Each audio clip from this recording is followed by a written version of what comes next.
जय श्री कृष्ण। मैं स्मृति ईरानी। आपने मुझे तुलसी वीरानी के रूप में चाहा, मणिबेन के रूप में सराहा, पर मेरी एक और पहचान भी है जो मुझे मेरे बच्चों ने दी, एक माँ होने की पहचान।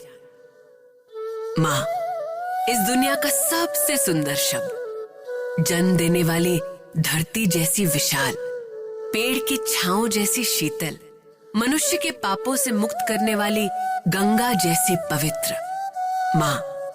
दरअसल मैं आपको यहाँ एक माँ और उसके बच्चे की कहानी सुनाने ही तो आई हूँ। एक ऐसा बच्चा जो हर माँ के दिल में बसता है। यहाँ तक कि जब भी कोई लड़की गर्भवती होती है तो उसके बड़े बूढ़े उसके कमरे में उस बच्चे की तस्वीर को लगा देते हैं और आशा करते हैं कि उनके घर आने वाली संतान चाहे लड़की हो या लड़का, पर बिल्कुल उस बच्चे की तरह हो, वैसा ही प्यारा, नटखट, आज्ञाकारी और संस्कारी। वो संतान है बाल गोपाल। तो ये रही एक माँ की ओर से सभी माँओं को दुनिया के सबसे अनोखी संतान की कहानी, बाल गोपाल की कहानी। देखो आया शहर तुम्हारे एक नन्हा मेहमान, थोड़ा नटखट बहुत सा प्यारा और थोड़ा शैतान। देखो आया शहर तुम्हारे एक नन्हा मेहमान, थोड़ा नटखट बहुत सा प्यारा और थोड़ा शैतान।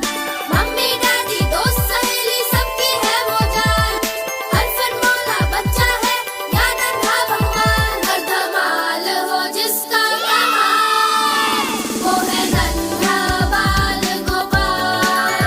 हर धमाल हो जिसका कमाल, वो है नन्हा बाल गोपाल।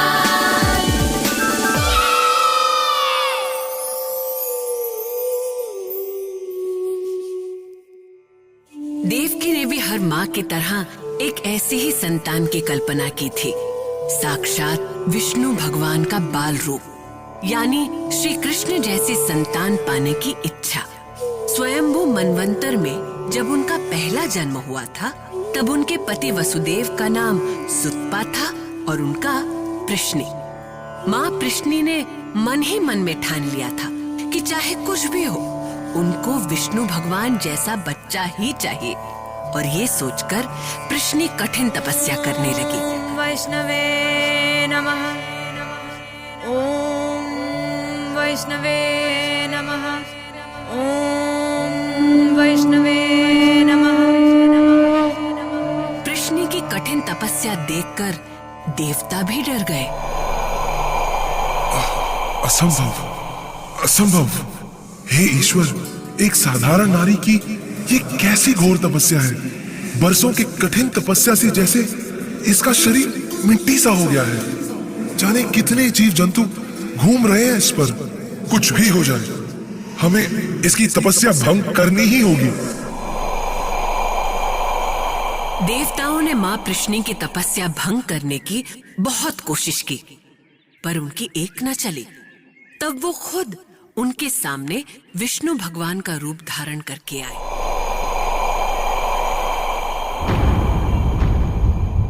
आओ देवो, अब हमें इस विष्णु रूप में ही इसकी तपस्या भंग करनी होगी। आंखें खोलो देवी, मैं नारायण तुम्हारी तपस्या से प्रसन्न हुआ। आंखें खोलो, मैं नारायण तुम्हारी तपस्या से प्रसन्न हुआ। आंखें खोलो देवी, आंखें खोलो।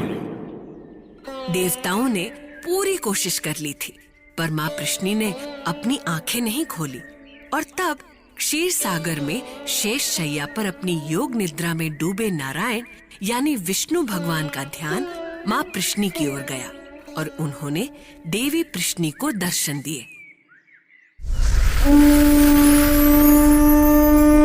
आंखें खोलो देवी, तुम्हारी तपस्या से प्रसन्न होकर मैं श्री हरि विष्णु स्वयं तुम्हारे पास आया हूँ।